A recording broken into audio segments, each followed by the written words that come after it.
hello, Chris. Welcome to everyone. Welcome.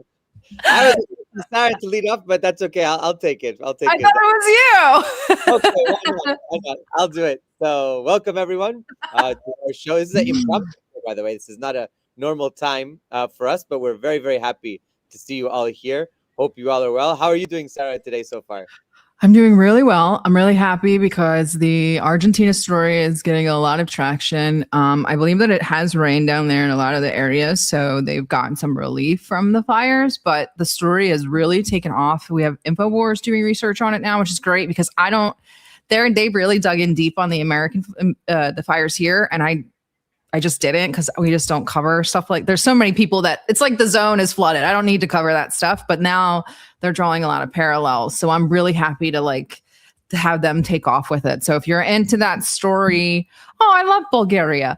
If you're into that story, pay attention to Harrison at InfoWars. He's going to be starting to bring all of those together, and it's gotten traction on TikTok, which is amazing. I think we were one of the first English channels to really report on it. And I am just really over the moon. If you guys missed it, the Substack is still up. There's clips all over the Twitter. And obviously we covered it yesterday, but yeah, we'll be covering it more as the story develops. There's still more coming out, but yeah, other than that, how are you? Are you feeling better? As you guys could see yesterday, Chris was really struggling through the episode, but I'm glad he survived the night. I survived the night and I feel much better. Thank you so much. Perfect. We have a really good guest today. An awesome guest today, and I just want to introduce them. So for those who don't know, Scott Horton is an American radio host, author, and advocate of non-interventionism, aka being anti-war, which I think all are pretty much in alignment with these days. We need that. He is known for his critique of American foreign policy and his opposition to the expansion of military power and his contributions to antiwar.com, where he is editorial director and the American Conservative. So I want to welcome Scott Horton onto the show. And always a pleasure to see you take down others, especially on Piers Morgan and many others. Some of those clips are just viral and ingrained in our memory forever. But it's great to have you on. Thank you so much for joining us today. Oh, thanks very much for having me here. To specify a couple things there real quick. First of all, you can just call me him. It's fine. I've written a couple of things for the American Conservative, but I don't have an official position with the American Conservative. I just love them, and they love me. Very good. Well, I'm glad it's mutual then. Perfect. Well, we're going to get started with, I guess, Russia, Ukraine. I really wanted to get your thoughts because you're so prolific in this topic. And Chris gave us his thoughts yesterday on the Oreshnik strike in Lvov, other than the damage that it caused. But what is the message that it's sending to NATO and the coalition of the willing? What is the signal it's sending to the talks in Paris? Well, I mean, the obvious thing is that, they're sending a signal of strength, essentially, that they're not going to give in and that they're willing to reach out and hit targets in the far west of the country that are not, directly applicable to the battlefield, although I'm not exactly sure what they hit there. There's obviously plenty of logistics behind the lines, but they've made themselves clear, and they put out a statement the other day essentially reiterating that they're not backing down on any of their war aims, and that essentially, that they see through Trump's ruse, essentially, that he's not willing to cut off Kiev. He's willing to continue to support Ukraine in their side of the war. And whatever promises he makes to Trump, that Trump makes to Putin about, the future of America and Russia and reintegrating them with the West, dropping the sanctions and all that, obviously, all those promises would be built on sand because the next president could change it.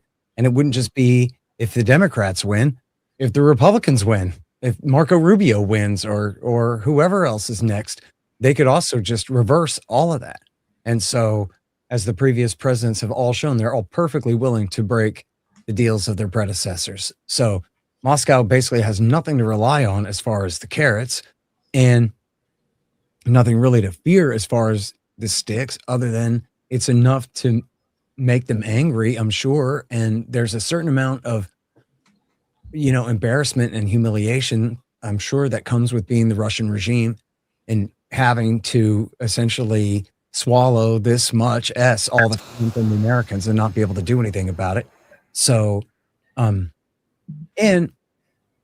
no, I think Putin has demonstrated that he's not willing to truly escalate to, full scale war. They still call it a special military operation, like a police action in Vietnam or something, short of really just fine. I'm going to go in there and win this by the end of the month or that kind of thing. It's still slow and steady at them. And so Russia's stated goals as far as their possession of the land of the rest of Donetsk and the rest of Zaporozhye and Kherson is still a lot of territory left to take. So they're still winning, but they're winning it slowly. So they don't have really any reason to stop. Trump keeps kind of floating these compromises, but essentially they have the Russians climbing down quite a bit and the Ukrainians climbing down quite a bit when they haven't finished losing yet and don't really want to quit.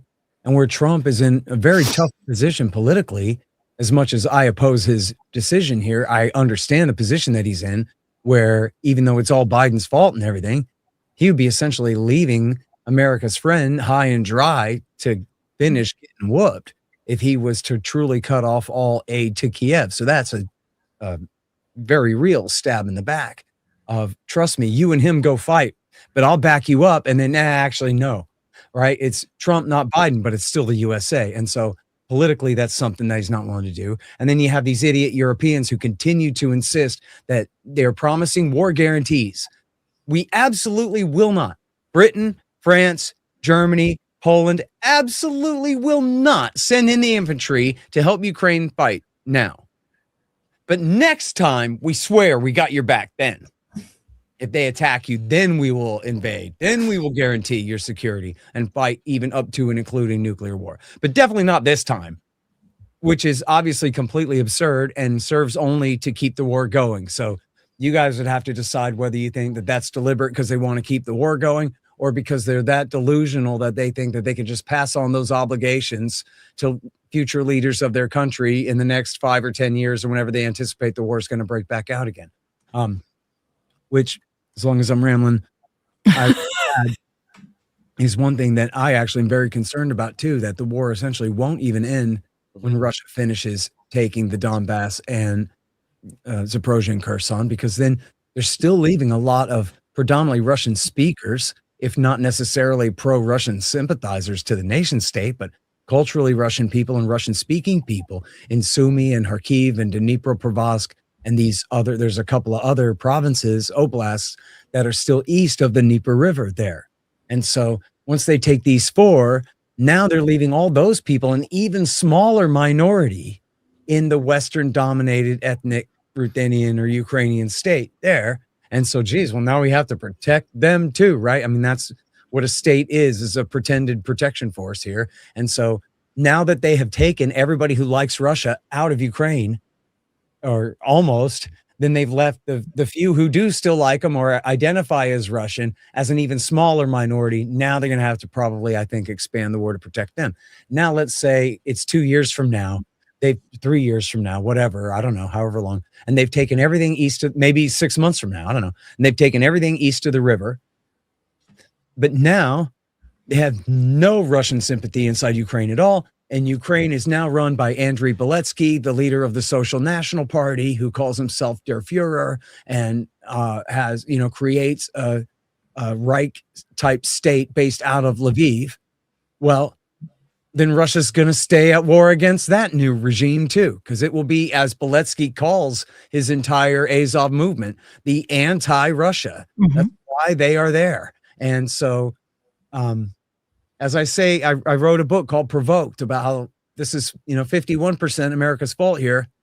Very good. But I do still say that I think it will eventually be a Pyrrhic victory for the Russians and that they will wish they hadn't done this, because even in their victory, they sow the seeds of all these future complications that they're going to have to deal with. So I'm really worried about it. I mean, quite frankly, I think Trump was sincere in wanting to end the war, but he just can't. And Russia wants to win it and is going to win it, but not soon. And the Europeans are insisting on keeping it going. Kiev is insisting on keeping it going. And essentially in a totally perverse way. I hope you understand how I mean this in the worst kind of ironic way. The only thing we have going for us is that Russia's winning and ain't going to lose. Because if they were really in a desperate situation here, we might truly be talking about the threat of war between NATO and the Russian Federation. Whereas here, they're going to get what they want. So that's like a little bit of a sigh of relief here at the horrific expense of the people of Ukraine, of course. Well, what do you think? So it maybe not, but then you have Trump kind of knocking on NATO's back door as well with Greenland. We talked about it yesterday.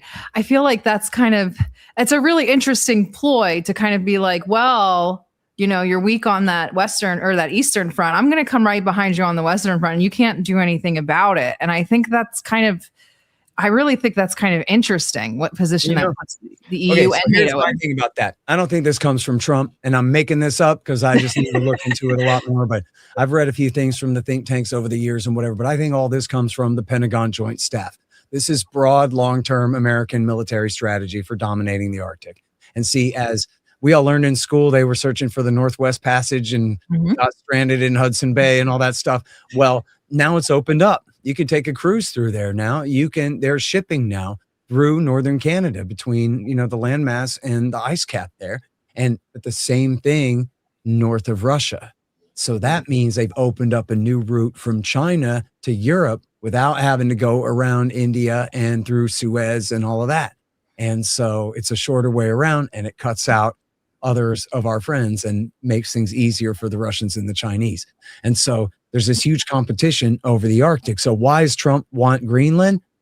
Essentially to bolster not just America's position, but NATO's position relative to Russia and China in the north there. So I'm guessing, and I don't have a whole lot to go, and I should reread what they say about this in the national security strategy, because they did say some interesting stuff about it. But the way I look at it there is that's not really an attack on NATO. Even if he seizes it, I think the calculation is that it will blow over rather than break NATO, as they're saying, because there's so few people and so little actual wealth at stake for Denmark and all that. I just think that the idea would be they would either buy it or they would seize it, and then they would send their diplomats to smooth things over and say, you still don't want to kick America out of Europe. We know you don't. And so we're staying. And then, but Sweden and Norway are now, or Sweden and Finland are now members of NATO, only in the last 2 years since the Ukraine war broke out. So this is all about strengthening America's position there. And I don't think any of the Europeans are going to back out of that, because they tend to be worse hawks on Russia than America is usually. So, or certainly than Trump is now. So, I've seen the articles where they say, even, I think Nancy Pelosi said, oh, Trump's threat to take Greenland is him serving Putin because he's going to destroy NATO, and that's to help Russia. But the thing is, I don't think it would destroy NATO. I think it would be meant to strengthen it, in at least in Trump's eyes. To strengthen America's position in Greenland is to strengthen America's position in NATO and the Arctic, and that is better for the Atlantic Alliance overall. Makes sense. Whenever he talked bad about NATO, he never was talking bad about NATO. Remember what he said going way back to 2015, 2016. He goes, well, what purpose do they even serve? I mean, at least we could use them to fight ISIS or something. Or then he would say, the real problem with NATO is the NATO member states don't spend enough on American military equipment. You promised to spend 2% and you spend less than 2%. Well, I'm raising it to 3%. And he never said that America should abandon our dominant position in Europe. He might have known better than the Ukraine war, but anybody could have told you that, One thing I wanted to ask, Scott, going back to your earlier point, was I've been to the Donbass now over the past 2 years multiple times. And I've also been to Kursk. I was able to see outside of Sudzha all the damage that was done by the Ukrainian armed forces and the atrocities that were committed by the Ukrainian regime forces against the population there. One thing that's concerned me, and I've spoken about to our journalistic colleagues in Russia and abroad, has been the real fear that even if this ends at some point in the coming years, this year, next year, however long it goes, there's going to be a real threat of terrorism from Ukraine, that Ukrainian nationalists are going to pursue sort of like these jihadist style kind of terrorist attacks against the Russian Federation, against anything culturally Russian, against the church. And so I think that Russia, as you rightfully point out, sort of Pandora's box has been open at this point. And I don't think that it's going to end anytime soon. I think this is going to be a decade plus long process, if it ends at all necessarily, to deal with all of the violence that's been unleashed, and all of the, I would say, the extreme nationalism that's been unleashed on the Ukrainian side. I wonder what your thoughts on that. Yeah, it's the highest concern. I mean, I got too many different directions to go. First of all, this was plan A. If you go back and look at what they, well, no, I shouldn't say that. This was plan B. Plan A was to threaten Putin. You better not do it, pal. We're warning you, don't. And we'll back these guys against you. We'll do everything we can. We'll wage a full economic war. Don't you do it. And I think that was sincere. We're warning you, dude. We're not going to send in our ground troops. But we'll do everything but that. And including give them missiles to kill your guys with. And so that was plan A. Plan B was not to negotiate in good faith. Plan B was, you know what we could do? We could recreate like Rambo 3 and Charlie Wilson's war in Afghanistan there in the 1980s, and we'll arm up these Nazis like they're Bin Laden and the Mujahideen, and we'll use them to bog down, to bleed the Russians to bankruptcy and force them out the long way and the hard way, the way we did under Ronald Reagan in the 1980s. And there's even a famous, or should be famous, clip of Hillary Clinton on the Rachel Maddow show, where she says, and, you know, there were some unintended consequences from that. But anyway, blah, blah, blah, blah, blah. This is why we should do it. And they use that, the Afghan model, over and over again. I believe it was Carlotta Gall had a piece in the New York Times where they say, okay, look, after Iraq and Afghanistan, but also Syria, I think it's clear.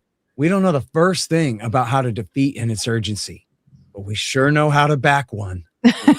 And so this is what we're going to do, right? And this is why right when the war broke out, they made it very clear they were not interested in negotiations. We all know they helped to sabotage the Istanbul talks and all that. But there were also so many glaringly obvious reports, including by the evil Neil Ferguson in Bloomberg News and in a few in the New York Times, and even it was Lloyd Austin and Antony Blinken, the Secretary of Defense and State, both said, look, what we're real, and the spokesman, Ned Price and all those, they said, what we're trying to do here is inflict a strategic defeat on Russia.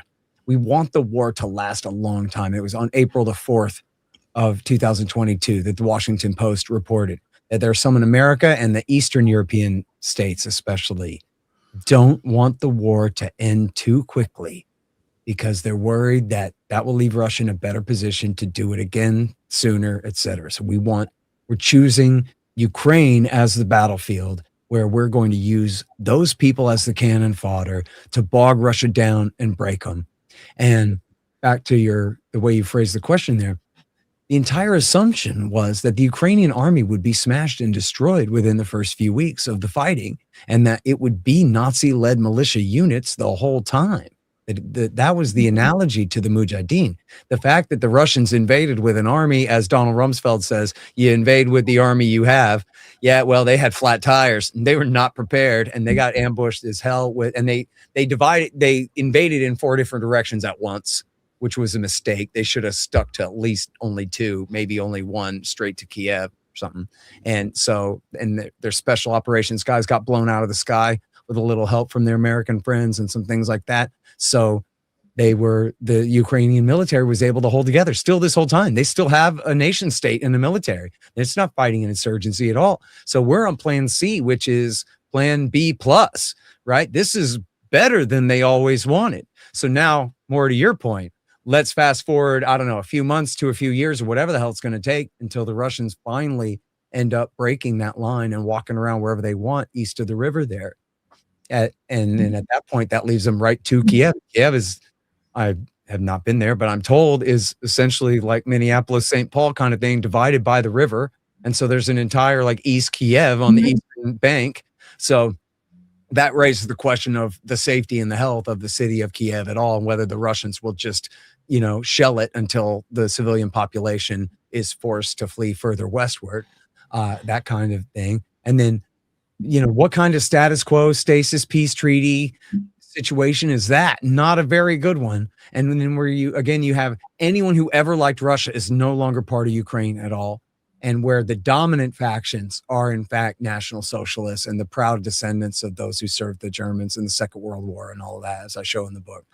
People like, I think Andrei Beletsky is always in the mentions of the top 3 or 4 candidates to be the leader of the country. And at the end of the war, if he's still alive, he will be known as the great war hero, leader of the 3rd Army Corps, which is the Azov Battalion, the Azov Regiment, and leader of that entire fascist movement, of the Azov movement.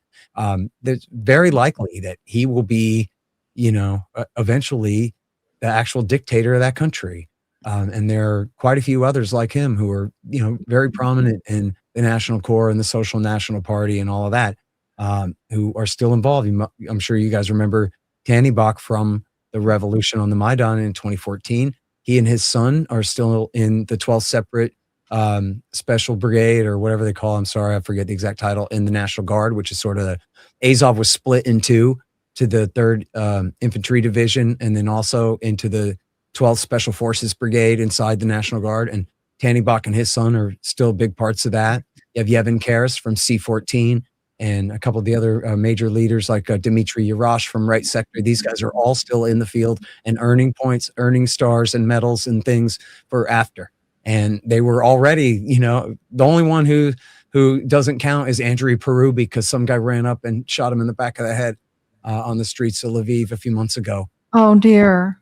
Yeah. Andrei Beletsky's an interesting one. He's got awards and honors in Israel. I wrote a really long piece called "From Gaza to Donbass," because I see the connection between these two. And it's interesting that you said Andrei Beletsky, and I was like, whoa, dictator of Ukraine. He's got really great relations with Israel. And given that we have Larry Fink in the negotiations, and now we know that the World Jewish Congress is being handed some of the rare earth mines. Well, he's the author of Racial Social Nationalism, which, if you read it, is pure Hitlerian insanity. In fact, I'm sure you guys are familiar with this is the most famous quote. Whenever anybody talks about the Azov Nazis in Ukraine, you'll always see the famous quote of this one guy one time said something about the Semitic-led Untermenschen and how we have to defeat the Semitic-led Untermenschen. That's him. And it comes from this speech that he gave in 2007, which I have archived and quote extensively in my book. And also I've reprinted, if anybody wants to find it, I've reprinted the whole speech on the blog at antiwar.com. It's called Racial Social Nationalism by Andrei Beletsky. And the whole thing is completely bananas about, the race is one organism and every sperm and every egg belongs to the state for the greater glory of the thing. And then, what we're going to do? We're going to create a new Reich in alliance with Iran and conquer all of Eastern Europe and the Middle East and create a new empire ruled by the Aryan supermen. And it's total bananas. Total, you would expect these guys to just be marching around with no shirt on in Idaho in the summertime. And yeah, totally nuts stuff. And this is, but you know what?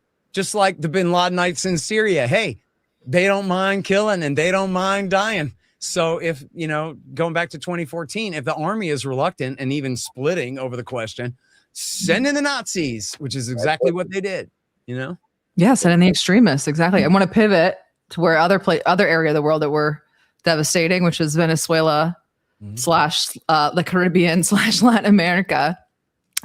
So post Maduro, we have this meeting at the White House with the oil execs. And of course, it doesn't really go that well. Trump kind of wandered to the door. I think somebody said that we were kicked out of Venezuela by your sanctions. And then another person said, the ExxonMobil, this is the one that stuck out to me, is the one that said, we're not going in because of the instability. That tells me that the oil execs want boots on the ground. Did you hear it that way? Or did you hear that they just don't want to go in at all? Well, that's a good question. I guess I hadn't read too far into it. I don't know that they were really lobbying for intervention. I'm not sure. I'll tell you, the Wall Street Journal headline today was, well, Trump says Exxon's not invited anyway. Kind of thing. So, yeah, they're not allowed. You can't quit. You're fired. That's right. So, there was speculation that Exxon had a lot to do with lobbying for this thing because they're sponsoring a couple of think tanks in Washington that were pushing for it. And they had lost out and wanted their money back. In fact, that was even a quote. Trump had said they stole our oil, which was a reference to they had nationalized oil resources and investments of American companies and didn't pay them back in full, at least. Well, Trump's quote was, "We're not talking about that anymore. If any companies lost money there, that's their fault."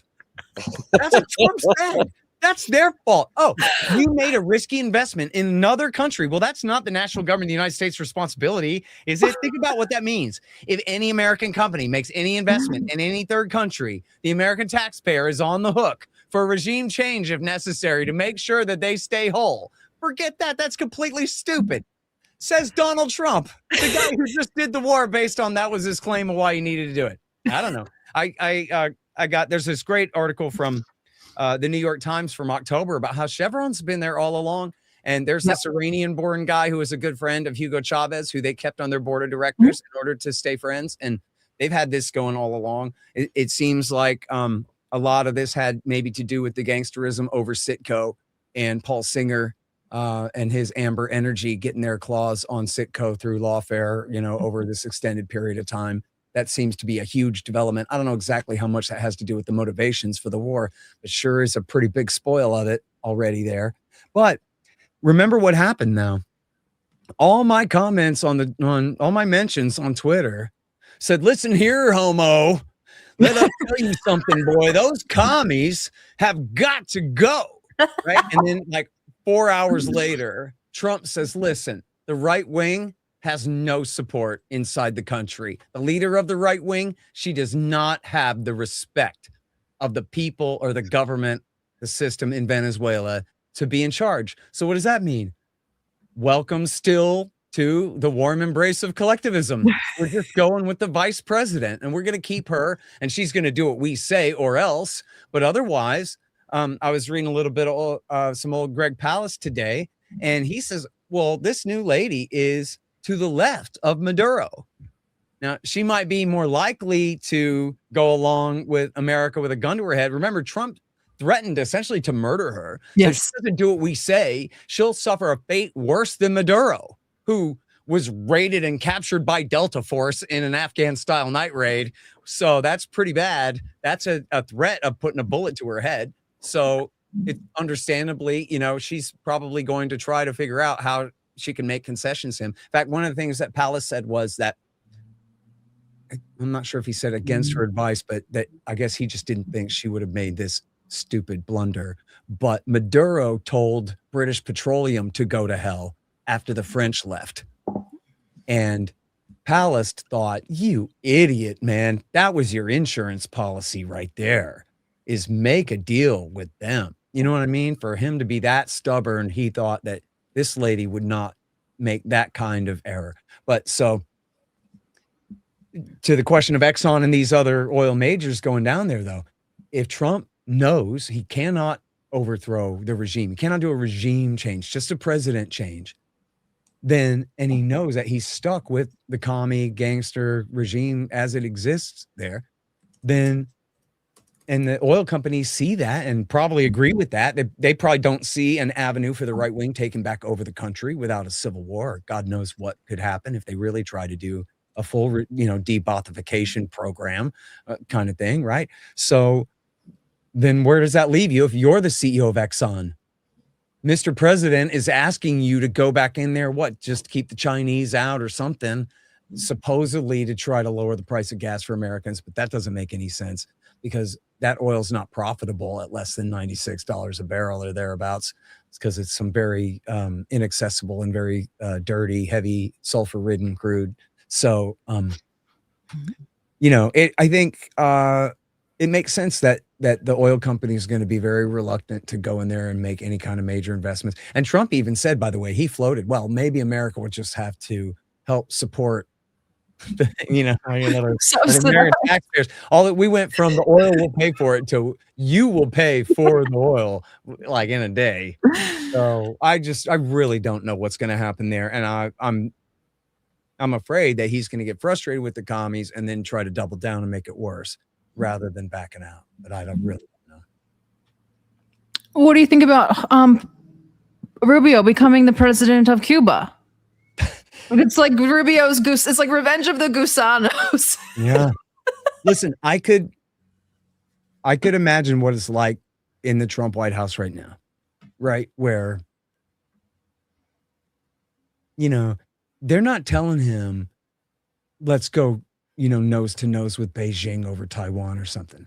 They're telling him, hey, man, here's some low hanging fruit. You can get Greenland, which will go great in the history books. And after all, Greenland looks a lot bigger on the map than it really is anyway, and all of that. So like, and you can get that without too much of a fight, Mr. President. By the end of the next 3 years, we're pretty sure we can figure out how to deliver that, right? And Cuba, you know what? John F. Kennedy promised not to overthrow Cuba a long time ago. The Castros are dead. Maybe we'll just go ahead and do what we want, kill the right 10 or 16 people there, and then have it our way. Why should America have to suffer the commies in Cuba anymore? Especially now that we cut off their oil and everything, they're probably telling them Cuba's days are numbered. They're going to fall anyway. We might as well push them, this kind of thing. He threatened the president of Colombia and then invited him to the White House, got him on the phone, and the president of Colombia said, hey, man, I ain't that bad. Let's you and me be friends, whatever. I saw Greenwald tweeted that he loves Lula because Lula got him on the phone and said, yeah, I did my prison time like a man. That Bolsonaro does nothing but whine.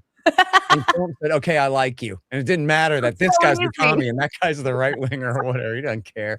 It was all personal to him. So, but I could see, you know, and look, I'm not encouraging them. I'm the antiwar.com guy. Please don't anyone misunderstand me. I'm basically sketching out my fears here, basically, of like the kind of conversations that are going on in the White House, the kind of mindset that Trump is now holding. Look, I can bomb the Houthis when I want. Maybe it didn't work that well, but they didn't do anything to him about it. I can bomb Nigeria. Hey, somebody told me to bomb Nigeria. I felt like bombing Nigeria. I bombed Nigeria. I want to send the Delta Force to kidnap Maduro. I go kidnap Maduro. It's like George H.W. Bush after Panama.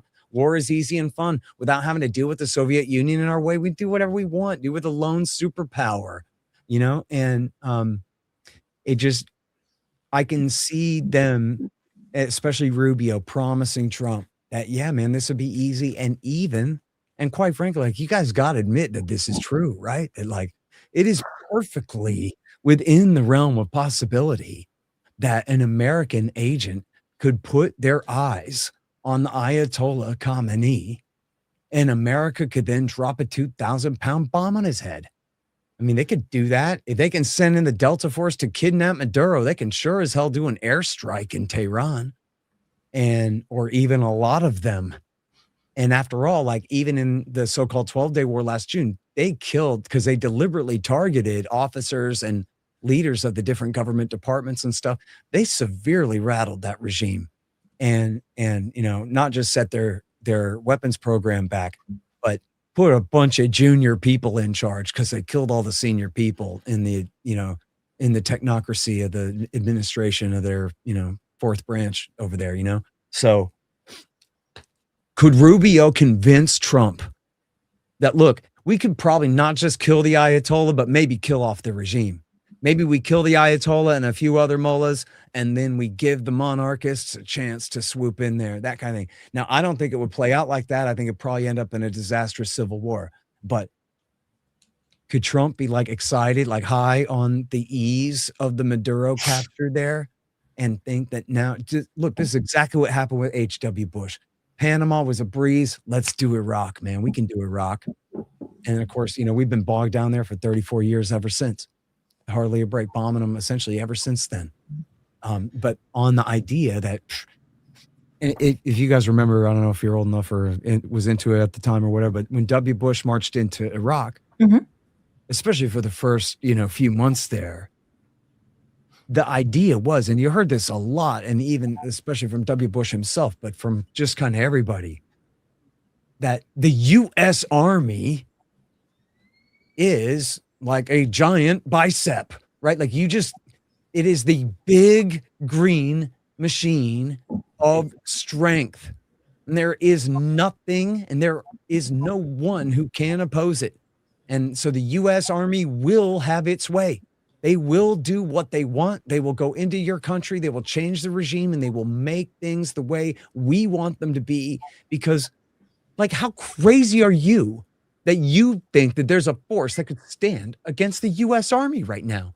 There's not. Are you crazy? The Iraqi Mukbarat or their Republican Guard militia or whatever? Yeah, right. Our Marine Corps take out the Republican Guard in 6 days, right?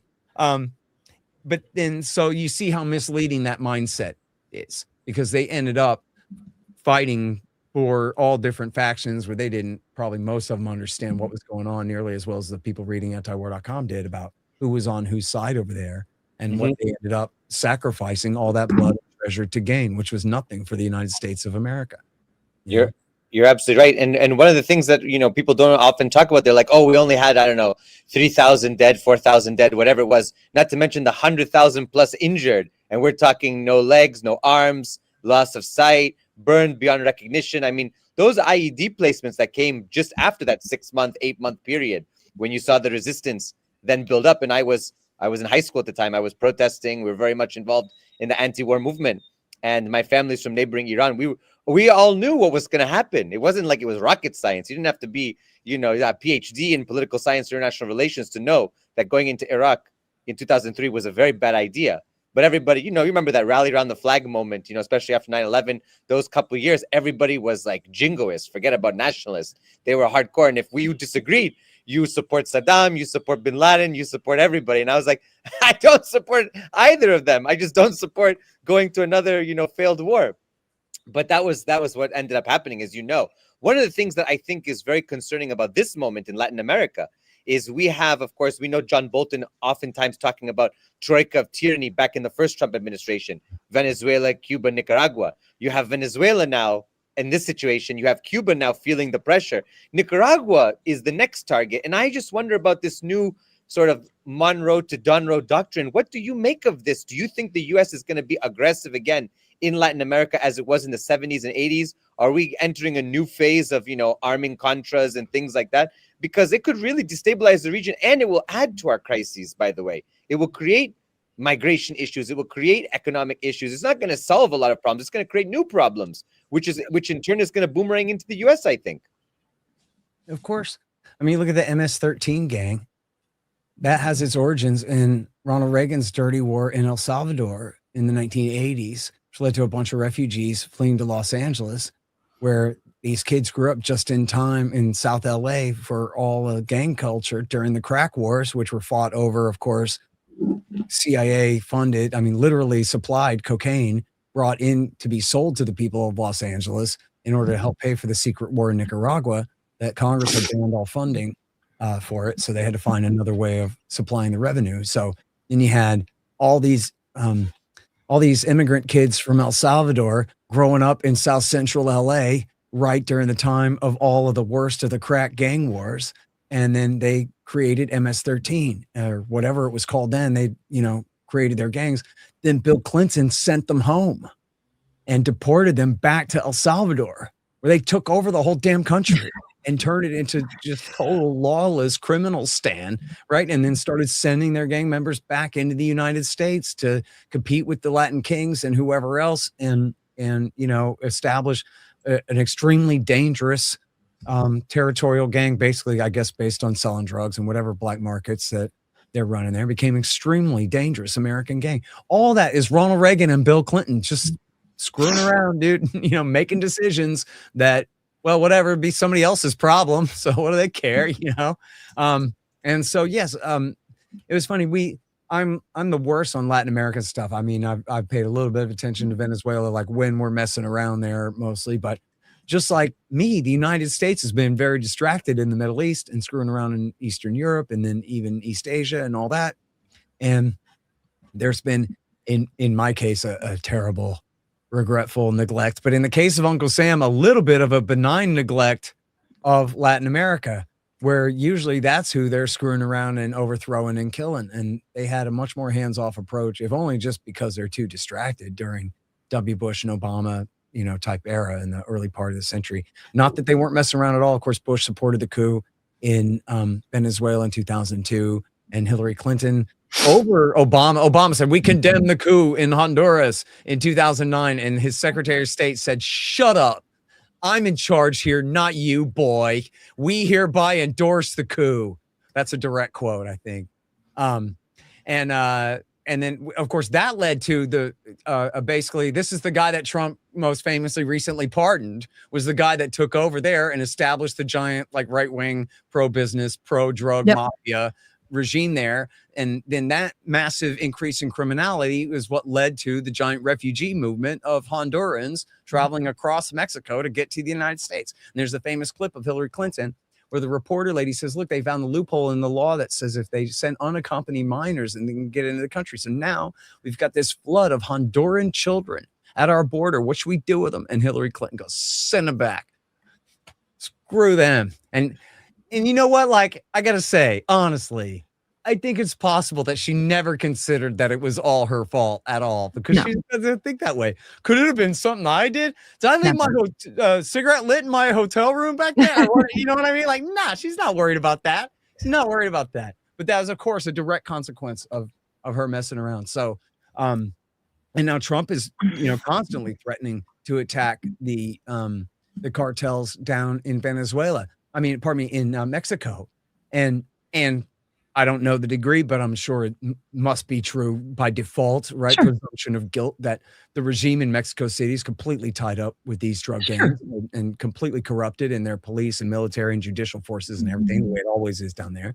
But then you could see how whichever version of Rubio up there from the NSC would be telling Trump, look, man, I can show you on this map exactly where we could put firepower on targets and kill a lot of people who really need dying. And that would really help save America from fentanyl. And all we got to do is we're going to hit this many places on this night, and we're going to drop this many bombs, and they're not going to be able to do a damn thing about it. And you're going to save so many lives, and it'll be great. And then don't worry about the consequences, because what are they going to do? We'll worry about the consequences later. That'll give us more stuff to do later, whatever. So, yeah, I could definitely see him being convinced that, yeah, you know what? These drug cartels, like, they're bad guys. The Zetas, they cut people's heads off and stuff. So, you know what my job is in the world? I shoot missiles at guys who cut people's heads off. Aren't I heroic? Basic stuff. But while we're still on Latin America, I do want to ask you, and our audience asks as well, and because you are part of our Libertarian Institute, Trump's takeover of Latin and South America, well, it's actually a Trump-Bibi takeover. It really includes the peninsula of Argentina and Chile. What do you think of Milei and what's kind of going on? I mean, the country's been on fire. He's kind of just been placating to the moneyed mass, the moneyed side, and not really taking care of business. He's obviously in the pocket of at least our tech bros. He's an aspirational Jew, I think, if not already converted. But yeah, what do you make of him calling himself a libertarian? Well, it's the audience asked. You're not a libertarian until I call you one. That's right. How it works. No, look, I never believed in the guy or trusted in the guy. I like Dan McAdams. He's just he's great. Right, him, man. He's the most suspicious, and he could smell a rat from a mile away here with this guy. He talks a very good game. I'm the type where I saw in the 1990s where very well-meaning libertarians supporting free trade helped, in essence, to get this very managed world, sort of world government scheme of the World Trade Organization and the GATT Treaty and all of that through, which was not what libertarians wanted. Libertarians always say, we want one page. We'll have no tariffs on you. You have no tariffs on us. We're all good, right? We don't need the World Trade Organization, all that for that. They might regulate in favor of freer trade, but that's not a trade-off that libertarians want to make, except some libertarians in Washington, D.C., but not actual real ass ones. You know what I mean? So I've always, and that was when I was in high school still. So I always looked at libertarianism as the best of all political philosophies for dealing with a state, as long as you got one, or trying to get rid of it entirely if you can, and all of that, but always with an eye toward how libertarianism in general can be very useful for just being an alibi for big business to get away with murder. And that's not what we're for. Real libertarians like very much to see big business or anyone else held all the way to account for any of their crimes. It's the system that we support, not business in general, but it's capitalism and the system of profit and loss. And bad guys got to be able to lose in the market. And that's the biggest corruption in our society. We have a huge welfare state. But as y'all know, even the welfare state is a big corporate scheme, right? Food stamps is welfare for the grocery store industry more than it is for, fat women who stay home or whatever. So that's, everything is like that in our very corrupt type system. So all that to say, when I see right-wing protesters against commie governments in Latin America holding signs that say less Marx, more Mises, or Mas Mises, or whatever, well, yes, Karl Marx will get you starving, and Mises is right about how markets work, and especially the boom and bust cycle and price theory and all these things. Everyone needs to read Mises. That's completely correct. But who are these protesters, and who provided those signs, and who's in power, and who stands to replace them, and whose interests does that guy represent really? Those are always the real questions. And so if somebody is wearing your show's t-shirt, that doesn't mean they really agree with you. You know what I mean? And so like you gotta, I always like to start off suspicious, especially when you're talking about anyone actually gaining power. Now, if you ask me, and I don't know nearly enough about the particulars, but if you ask me, like just kind of generically speaking, do I support policies of abolishing all rent controls? And do I support policies of abolishing all zoning and abolishing, virtually all regulatory protections in the marketplace in favor of wild free markets and real liability in the courts? Then the answer is absolutely yes. The people of Brazil have been kept in poverty artificially by their own regimes, right and left, over the decades. You just want to say like since the Second World War era or something like that, because it's always far left wingers and far right wingers, many times those supported, by American intervention and that kind of thing. And both sides engage in all kinds of protectionism in favor of, supposedly protecting whichever specified interest, and mostly serve to impoverish the many in favor of the few. And so all other things being equal, when Milei is abolishing laws, repealing laws, slashing regulations and things like that, that's all to the good. If he's still printing money, then that's going to be a huge flaw in the theory. You can't have real free markets when the government's printing money all day and essentially punishing anyone who tries to save and sort of forces everybody to make riskier investments and that kind of things. We're living through that right now. So there's,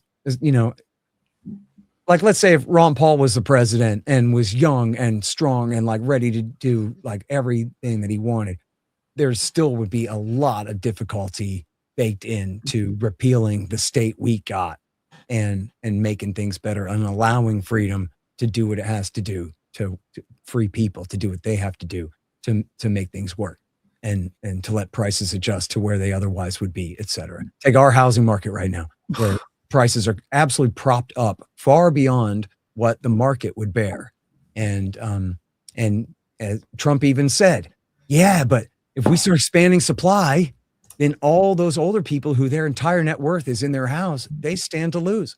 Well, yeah, that's true, but that's only because we've had this corrupted inflationary money system all this time where people can't have a decent savings account. So they have to treat their home as, their financial investment rather than just their shelter that they buy and maintain to live in. You know what I mean? It becomes a real estate gamble, and they're betting on this appreciating asset when it otherwise would not be if we had sound money. And so, in other words, government got generation, the boomer generation into that mess. And Trump is saying, well, what am I supposed to do? Pull the rug out from under him now? But then he even said, what does that mean? That means that young people can't get a house now. But then what am I supposed to do? Hurt the baby boomer? So you see what I mean? Like, if he just let the free market take reign from where we are now, you're talking about a hell of a correction. And that's the same kind of problem that Milei is dealing with there. So I don't even know how corrupt the guy is, if he means well, if he's really doing smart things. But I'm saying he's trying his best That's a lot of socialism to try to unwind and a lot of consequences to try to wade through to get to the other side. It's not ever going to be easy, even if they do really mean well and are trying their best. Let's pivot to the other area that we're rocking and rolling in. Oh, yeah. So I want to ask you, so Hamas made a recent announcement saying that it's going to dissolve its Gaza government for a U.S. brokered technocratic committee. No timeline yet on this, but that's what sort of the announcement has been.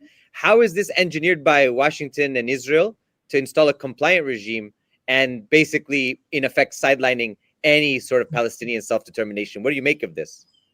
Well, look, if that's true, I would take that as mostly a win for the Palestinian, self-rule, because I'm basing that on a proposal that was floated, I don't know, a year ago, or maybe it was early last summer or something. I'm sorry, man, I forget. The 22-point plan? I'm sorry? Was it the 22-point plan? That was late summer? No. Earlier than that. Where Egypt and Qatar and maybe Saudi were talking about how they would take over the Strip. They would create a new technocratic government. Mm-hmm. They would not disarm Hamas, but Hamas would agree to stand aside, essentially, and allow them to administer the thing and not challenge their authority there. And I think, look, the reality is, as we all know, the demand in the deal is that Hamas has to disarm, which is essentially the same thing as just dissolve and completely abandon the idea that Palestinian people would ever be the sovereigns to any degree over the Gaza Strip. And they're not going to do that. And we all know that. And if Hamas won't disarm, just as it stands on the face of it, then Israel's just going to start the war up full scale again. And we all know they've killed 400 and something people since October, but it could be much, much worse. And they're threatening that. The Wall Street Journal today says they're preparing to go back to war right now. Yeah, that's my next question. Yeah. But so the idea here would be that they would essentially stand aside, not give up their rifles, but bury them, and essentially let these, ultra wealthy Gulf states come in, bulldoze the place, rebuild some shelters, get the water pumping and whatever. I mean, the standard of living for the people of the Gaza Strip has got to be the lowest of any people anywhere in the world right now, living absolutely in rubble and tents and filth and just no running water and God knows. So somebody's got to do something, and there's got to be something that is enough to appease Washington enough, at least, to hold Tel Aviv back and say, look, the Egyptians, the Qataris, the UAE, they have their security forces in there standing around on the street corners, on providing basic security while their companies are coming in and bulldozing the place and trying to rebuild. That, I think, is the best that we could possibly hope for. I can't think of another possibility. They're not going to give up their rifles any more than you or I are going to give up our rifles. We're just not. So now what? Right? And so I think that's probably the best would be, and still, even then, we're probably talking about only the southern half of the Strip, right? Like the Israelis are keeping the whole north at this point, or I don't know. What do you think about the 15-minute city in, Project Sunrise, Jared Kushner and the technocrats? Because, Trump is talking about the Board of Peace. Yeah, no, that's never going to happen. That is never going to happen. Let me tell you something. They just spent 2 years slaughtering these people, and they're still standing there. So, it's funny because if you, you have to understand. I read the Post-it-Times and the Journal every day. Maybe I really do hate myself this much for whatever deep-seated reasons, but mostly I rationalize it that this is who the government talks to. So yes, you have to read them and read between the lines. Obviously, I've been doing this a long time, but you got to read the Journal. What are you going to do? So the Journal, they publish all these pictures, these drawings. It looks like the Jetsons, right? It looks like, do you ever see, it's the worst movie ever. I hope you didn't have to see it, but it was the second episode when they remade Star Trek. It was the second movie. And they have this city in outer space. And it's really clean looking and stuff, And it's a super futuristic, super modern space city thing. Well, that's what the drawings of Kushner's Gaza Strip look like. So does anybody think that they're talking about turning the Gaza Strip into that for the Palestinians? Like, oh, what we're going to do is we're going to give you $1 trillion. We're going to build you the nicest city in the whole world just for you. No, that's all for after they're done killing and or removing all the Palestinians and then turning that into this high-tech, megalopolis paradise for Israeli Jews to live on. But the thing about that is the Palestinians are going to pop up out of the rubble or pop from behind a wall or a manhole cover and shoot them in the head. And they're not giving up that property. They're just not. And, there are other circumstances in other places where people give up and move, but not these Palestinians in this Gaza Strip, not in this lifetime. They're just not. And, they tried. Now, look, I have to admit, they're, again, the same thing like I was saying about killing the Ayatollah. Could Donald Trump send in the B-52s and give the Palestinians who want to live no choice whatsoever but to flee into Egypt? And could Donald Trump threaten to carpet bomb Cairo if they don't open the damn border and let the Palestinians in? Yeah, they could do that, right? So far, they have not been willing to mete out the violence necessary to truly remove those people for the political price that it would cost. And I don't think that they will. I don't think that I really don't think that Donald Trump would dare to go that far, or any of his successors. But that's what it would take. That's what it would take. They're not going to send in the Marines. It would take just a massive, like, carpet bombing, like if you're picturing from Vietnam, where they're just pouring dumb bombs out of the bellies of B-52s or something like that. That's what it would take. Otherwise, they got tunnels. They got hiding places. You can kill civilians, but there's still going to be fighting age males ready to fight back. So again, don't anyone, please, if you don't know me, don't misunderstand me like I'm recommending any of this, but I'm saying, like, how bad could it get? Yeah, it could get that bad. But they tried over the last 2 years to convince Tunisia, Egypt, Ethiopia, Somaliland, which already was autonomous regardless. It's not like Mogadishu had any jurisdiction there whatsoever to tell them what to do. Give me a break. And same thing for Indonesia. They even tried to make a deal to get the Americans probably to pay Indonesia to take the Palestinians. And the whole world told the Israelis, go to hell. We're not going to help you do this to these people. And so I don't see anything that's going to make that change, anytime soon. I think the Palestinians are going to stay, and that, but it's going to stay hell on earth for them, right? They're not going to get independence. They're not going to get citizenship. They're going to live like slaves in their occupied territories for the indefinite future, the same as they have been, only hopefully with, current West Bank levels of violence compared to what's happening in Gaza, which obviously the West Bank is a horror show as well. I meant that sort of facetiously, but you know what I mean? Yeah. Well, hop, skip, and a jump over to Chris's homeland. The protests last night tonight were incredibly pro-government and nothing to speak of after. I did want to ask you what you thought of the tweet from Mike Pompeo, basically stating out loud that, God be with the Mossad agents walking beside the protesters. Why do you think they're saying stuff like that out loud? Like, why do you think that they're putting that stuff out front? That's a good question. I saw somebody had some screenshots. I didn't follow through. But somebody had some screenshots of something from maybe the Jerusalem Post this morning or Ynet or something, where they were bragging also about having Mossad on the ground in Iran. I'm not sure why they'd want to flaunt that, other than if they're just that sure that it would work. Or, I mean, what the hell? I don't know. That seems stupid to me, but a lot of times these people are stupid. They thought that they were winning in the Green Revolution in 2009, which was a USAID and NED effort, which they admitted. People try to deny that, but absolutely it was too. And yes, there are a lot of people who are, on, I guess, what Americans, I don't know how they term it in Iran, but what Americans would consider to be on the political left, labor union types and university types and upper middle class suburban Tehran types, who are sick and tired of being ruled by theocrats. Who could blame them? As far as that goes, but then, their willingness to cooperate with foreign powers to try to overthrow their own government. again, it's possible something like that could work in some circumstances, but it seems to me like it would just carry so much liability with it that it's just be way beyond self-defeating, right? Self-defeating to the point of just insanity.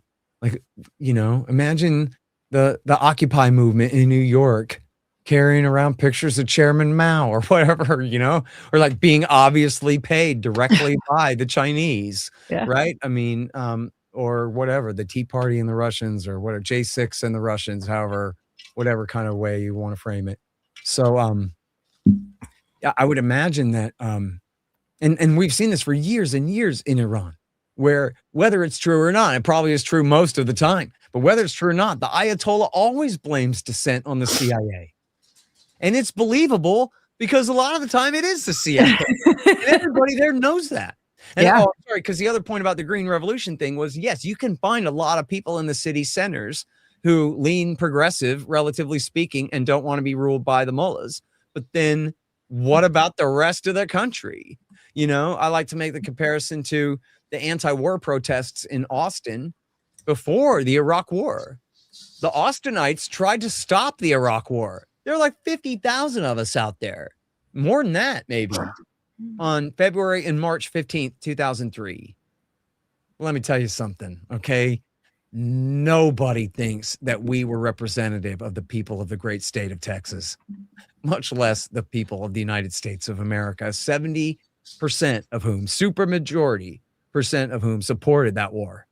And in Texas, it was probably more like 85 or 90 or 95%, I bet, if you hold them, were in support of that war. So could we hold a giant protest that takes up like all of South Congress from the Capitol almost to the river, or maybe even to the river? Yeah.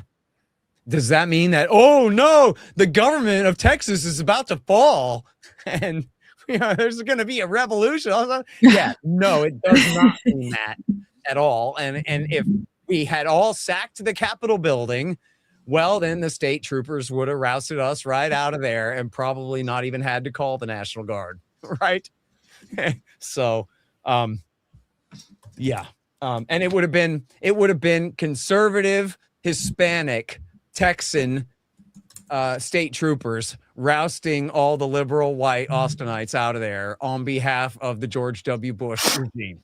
So make of that what you will. Well, Caroline Levitt just said that Iran's public statements do not match the messages it's conveying to Washington privately. She said an Iranian official from Iran contacted Witkoff expressing a far different tone than what you're seeing publicly. Do you make this just narrative building, or I don't know. I think that this whole color revolution thing has kind of fizzled out and they're kind of narrative building to go on Iran in other ways. Yes. I have to say they've been at this for a very long time. You go back to the W. Bush years, there were all kinds of efforts to support the Mujahideen Khalq, to support PJAK, which is sort of the Iranian version of the Kurdish PKK in Turkey. It's also known as the YPG in Syria. And they supported PJAK. They also supported a absolutely deadly bin Ladenite terrorist group called Jundala. And that was the CIA and Mossad both were running this group of bin Ladenite head choppers, suicide bomber, madmen. They were, had spies trying to recruit dissident Sunni Arabs and Azeris. And, because of course, Azerbaijan is a Shiite country, but deeply in bed with the Americans and the Israelis. America supported the sock puppet dictatorship there since 1993. And the hereditary dictatorship, I might add, since 1993. And so they do have many potential avenues to try to make inroads with some of these groups. How far any of them would go in actually committing treason on behalf of foreign powers like that, I really don't know. And especially, in a clutch. I remember back when a CIA officer who was very familiar with how all this was going on said to Seymour Hersh that this is completely stupid. This would be like if somebody came and started trying to bribe like Southern Confederate heritage type groups to turn against Washington.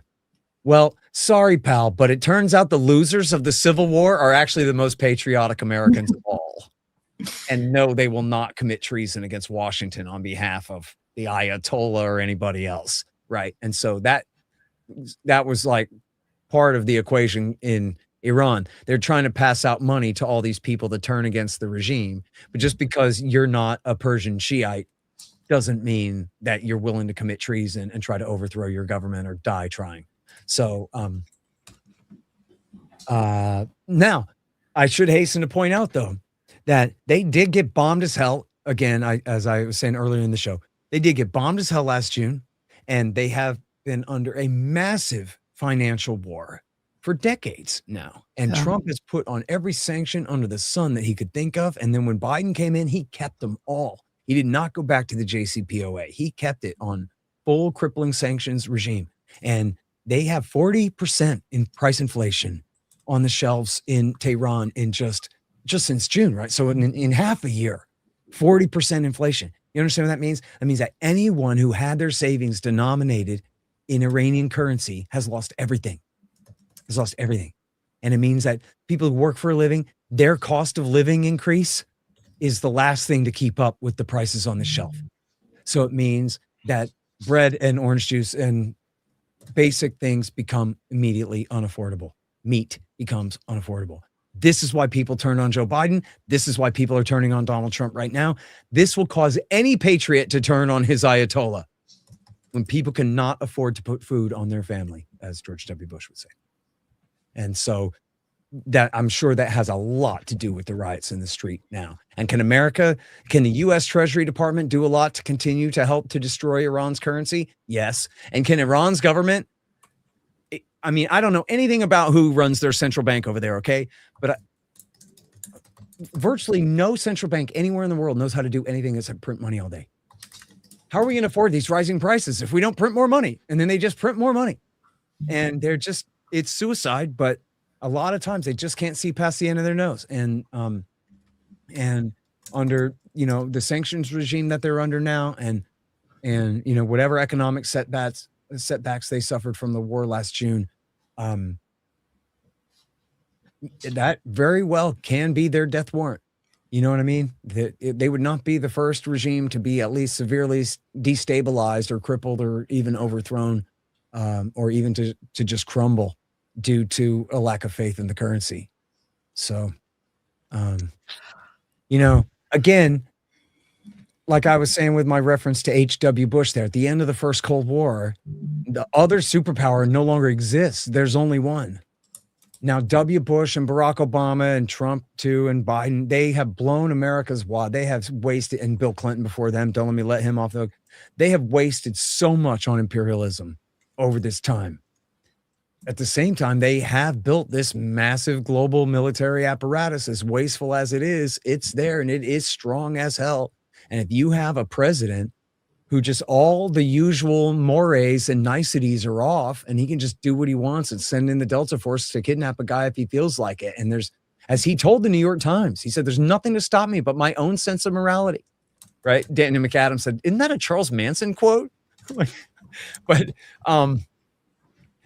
if he really feels that he's that unleashed, none of us should or even can be naive about, again, the strength of that big green machine. Does it mean that they can determine every outcome, that they can get what they want? No. But can they smash the hell out of whatever you got? You're damn right they can. And so, you know what I mean? Like, just think of what the Navy could do to Iran from over the horizon. They can't do anything about it. We just rain missiles down on them. So, it's scary, right?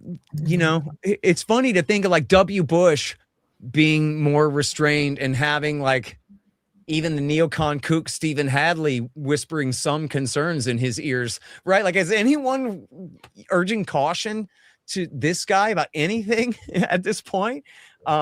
We know that Tulsi Gabbard has urged restraint in a couple of cases, and then the news is that he doesn't listen to her at all anymore.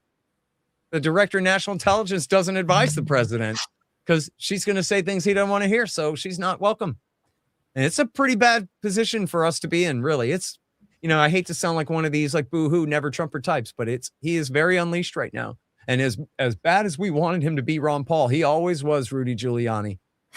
You know, he really was. Even Rudy Giuliani is like, whoa, what's going on? Like, even he was like, we should not be doing this. This is crazy. No, Giuliani goes, we should not be installing the monarchists. We should be supporting the Mujahideen communist terrorists. He said $1,000. Oh my God.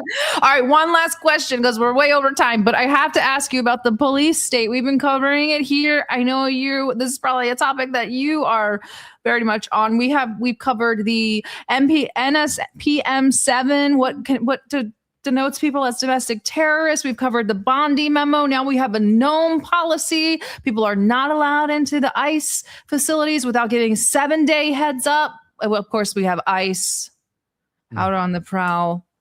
But yeah, this is absolutely crazy. The scenes that we're seeing out of some of these protests. We don't really even speak on the Renee Good thing because everything coming after that is enough. But everybody says, aren't you for mass deportations? And I say, I'm for deportations, but I'm just not seeing any of that happening. So why are ICE sort of detaining and policing protesters if this is about deportation? I'm kind of not really understanding. What is this really about then?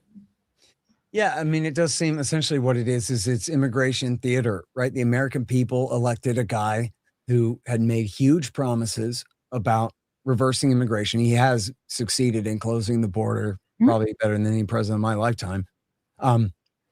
But you guys remember, you're keeping track of this stuff, that almost immediately he gave exemptions to agriculture and hotels. Well, I mean, that's some major percentage, maybe a plurality of all, immigrant labor in the country, illegal immigrant labor in the country.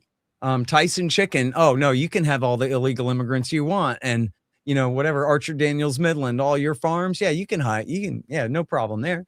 And so then if they're not notifying tens of millions of people that like, hey, time for you to go, and using minimal amount of force to just get that done, let them know that your goose is cooked and we know who you are and where you are. And we're telling you, get a plane ticket and get the hell out. Instead of even trying that, they're just focusing on the felons, which everybody knows is going to be a small percentage of people.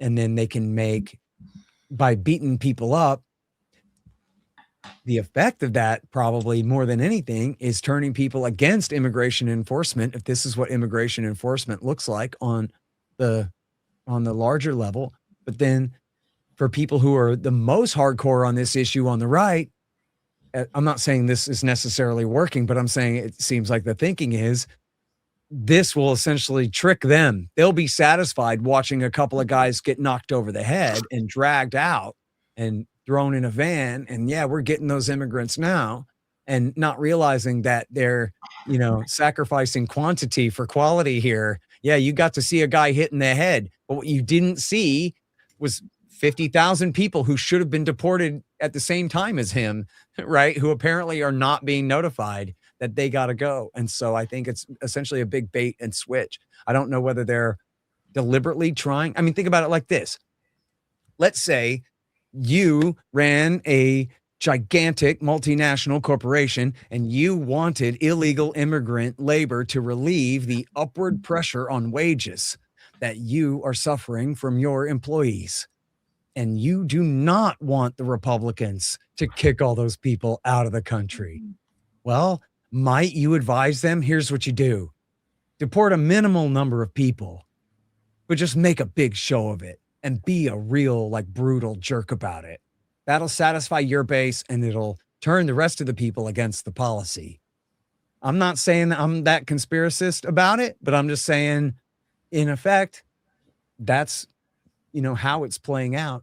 And, I put out a tweet after the lady got shot in Minneapolis. I said, look, obviously the objective fact of the situation is if you lean left, the ICE cop murdered that lady. And if you lean right, she deserved it. Right. And then, because obviously that was the way people were playing it big time. But then in the comments, I had a lot of right wingers chime in and say, right winger here. That was a bad shoot. And I'm as right wing as can be and voted Trump 3 times and blah, blah, blah. Now, no left wingers showed up and said, nah, she deserved it. But I had a lot of right wingers say, hey, man, That is not right. And I might have despised her, but boy, look at his feet. He's clear of the truck by the time he squeezes the trigger there. And then he shot 2 more times. So it doesn't matter where you are on the political spectrum there, and they're whatever. I don't want to get into the whole thing of it, but just it's supposed to be, such a cultural divide where you're supposed to have your pre-assigned kind of conclusion there. But then I think a lot of right wingers even are turning against this and saying, if this is what it looks like when ICE enforces these immigration laws, then I'm not going to support that. She was not an immigrant. She's from here. She's supposed to be the people that they're supporting and that they're protecting, and whether she likes it or not. And I thought Derek Cooper made this very important point on our show Provoked the other day, where he said that it's the local cops' job to maintain crowd control. These ICE cops, one, they're out of their jurisdiction to tell her, get out of the truck, turn on the car, whatever. They don't even have that authority over her in the first place. Not that it was wise for her to go ahead and resist. She should have thought about that later, in my opinion. But in fact, where was the local sheriff's department? Where were the city police? And the answer is they're under the control of Democrats. And so they're boycotting this and they're refusing to participate in crowd control. And so it's left to these federal immigration cops whose job it is to nab people and beat them over the head and throw them in the back of the van. Those are the same guys now who are dealing with the stupid woke lady in the street. And so what does he do? He gets out of the truck and he immediately is screaming at her, bellowing in a threatening manner. Get out of the car, and escalating the thing. Where a city cop probably would have said, excuse me, lady, and not necessary. Well, I shouldn't say that. Local cops can also suck very bad. But these guys essentially have no training for that kind of thing whatsoever. And the fact that he's standing in front of her truck while it's in gear and just her foot is on the brake that's against police training in virtually every jurisdiction in this country. You're not supposed to do that. It doesn't mean that he deserved anything at all, but it's just saying he put himself in jeopardy and then goes, oh, look at me, I'm defending myself, which is, it depends when you start the stopwatch. Anyway, I'm sorry. I go off on these tangents. Oh, My main point being that I'm looking at right wingers saying, look, man, I'm really against federal police. And I was trying to make an exception for this very important mission. But you know what? If these guys are just going to act like the ATF out there, then we can't support them. How can we, And I suspect that's even possibly deliberate, because everybody always very correctly says that the Democrats want all these people because they vote Democrat. And this is how they cheat the people of the United States of America, is by replacing us with foreigners who will vote for them, since the American people don't want to vote for them. And you got this out of their own mouths repeatedly. Some of these Democratic politicians have said that, but nobody ever really, I don't know. Usually people on the right are the ones who are anti-immigration. There's some like labor union types on the left, but most of these people on the right who are anti-immigration, and just out of bias or out of ignorance, or they're just not thinking it through in this way, they leave out the other half of the equation. Inflationary money means upward pressure on prices, and that means including the price of labor. And if you run a giant multinational corporation with a bunch of employees, the price of labor is a huge part of your overhead. And so what you need is downward pressure on those laborers' wages. And so, again, it's all Nixon's fault. It's all, Roosevelt and all them's fault for the way that they set up the monetary system in the first place, that we have this, because it wasn't just Nixon. The whole Bretton Woods system was based on inflationary money. And once you have inflationary money, then you have all these cascading effects. I saw a thing today. I don't know all the details, but I saw a thing today that said, as soon as they took us off the gold standard in 1971, that led to a huge increase in subsidies for big agriculture. And so big agriculture then produced, because they're being subsidized to produce this huge glut of wheat products, and they didn't know what to do with it all. So this is where like the huge junk food revolution came from. And they turned it into 1,000 different kinds of breakfast cereal and all this crap. They're trying to figure out what to do with all this stuff that the government was paying them with newly created money to grow. It wasn't capitalism. It wasn't the market. It was a giant distortion. And then it led to the rise of all of this crazy junk food that people started eating in the 70s as a result of that. And like, so you have all of these cascading effects, and then everybody wants to put Band-Aids on everything. when usually it's the national government and their central bank that cause the problems in the first place. It's the same thing with the wars. You could never have our interventionist foreign policy if you had to tax the American people, or even if you had to rely on borrowing from the South Koreans. It's the fact is that when they can no longer borrow from the South Koreans and they can no longer tax us, then they print the rest. And then they can continue on like before, and we pay the price in inflation later. And since most people don't understand that that's where inflation comes from, they just blame the shopkeeper for raising the price on the shelf and all that. The people responsible never have to take responsibility. Scott, we're going to have you on for another show just to talk about economics, because I feel I could go through an economics lecture with you and just be enthralled. I would love it. I would love it. We might not agree on everything, but I always love to hear perspectives of a well-read man like yourself and someone who definitely knows his stuff. So really a pleasure to have you on the show today. We covered a lot of ground. There's still more to cover, but really thank you so much for coming out here and speaking with us. And where can our viewers and listeners find you? The best thing is just go to my Twitter at Scott Horton Show, and then I have all my links there. I've got the Scott Horton Academy. We all need to be in the Scott Horton Academy. Yeah. Boot camp. You need a boot camp. Scott Horton Military Academy boot camp. Yeah, there you go. Well, so the idea is Tom Woods said, "Is Scott Horton slowed down so everybody else can catch up?" And so if everybody, really wants to get what I've got here, that's where you get it all. And in fact, we should talk. Maybe we can do some kind of affiliate deal with you guys. Why not? See if we can make a mutually beneficial thing there. Oh my God, that would be amazing. Can I take out a federal student loan to pay for the academy? No, so that's the thing, man, is it's relatively cheap compared to an actual college. That's great. I'll give you guys a good coupon. Fantastic. I run an institute and I got a show and I wrote some books. And so everybody can find all that stuff. Just go to the links on my Twitter page there. Links in the description. Thank you so much, Scott. And I will be in touch. This was fantastic. Thank you again. Awesome. I had a lot of fun. Thanks, guys. Bye. Thank you so much. Super chats. Super chats. Here we go. Good day to you too. $2 make you holla. $2 Chuck. Thanks, Wu-Tang guy. Wu-Tang is for the children.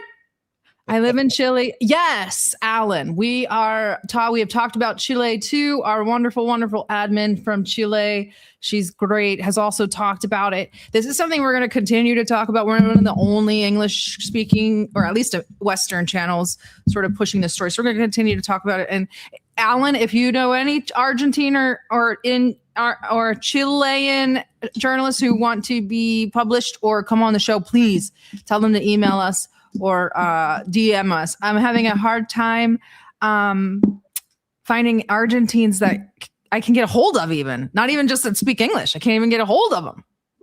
So maybe somebody will come out of the woodwork. Let's see what else we got here. 999. Thank you, Will. And does Horton support hundreds of thousands? No, he doesn't support healthcare. Why would a libertarian support corporate controlled healthcare? No, definitely not. Open private bank. Oh, well, you'll get that from Chris and Scott. If Chris can have him on with Scott, I won't be going to that because I hate talking about money, but I will let Chris and Scott talk about economics all day long, and I will sit out. I would love to see an interview with Scott and Stanislav. That is another Chris department. There you go, Chris. Scott we're hooking it up. Stanislav. Pipeline. It's in the pipeline. I don't think I have anything to leave you guys with except, well, I think I have a nice video from Errand. So let's check out these messages to our proboscis monkey, Mr. Pahlavi, and hopefully Chris will be less green on Wednesday when we have an early stream with Mark Sloboda. Okay? All right. Lots of love to everyone. We'll see you there. Bye. Bye-bye. پهلوی خره کیه؟ این آخرین نبرد پهلوی جاش تو قبره. لذا پهلوی به خاطر این مردم چک نمیخوره. هیچ غلطی نمیتونی بکنی. گوش بده. جمله‌ای ندارم براش. آدم نیست که چیزی بهش بگیم که. هیچ کاری نمیتونه بکنه. یکی به عاقبت پدر بزرگ پدرت نگاه کن. خاک تو سر. آقای پهلوی کور خوندی هرچی خوندی جان پدر اول. آقای پهلوی شما خیلی بیلزنی، باشه خودتو بیل بزن، ناموس خودتو حفظ بکن. نمیخواد واسه مردم اینو تعیین تکلیف بکنی. آدم توف خودشو دوباره نمیخوره. قبلا توف کردن شما رو. شما دوباره شکست خوردی و حقارت شما بیشتر شد. فکر اینکه بتونی بیای اینجا رو از سرت بیرون کن. مردم لر مثل زمان انقلاب پشت این انقلاب هستن. پهلویه بیریشه ایران درش نمیشه. خدا از روزگار محوت کن انشالله. خاک تو سرت پس فطرت. یه وجب از این خاکو نمیتونه بگیره. بعد مگه نگفته بودی چمدونم بستم آمادم بیام؟ بیا دیگه. خدا لعنتش کنه. هیچی نیست.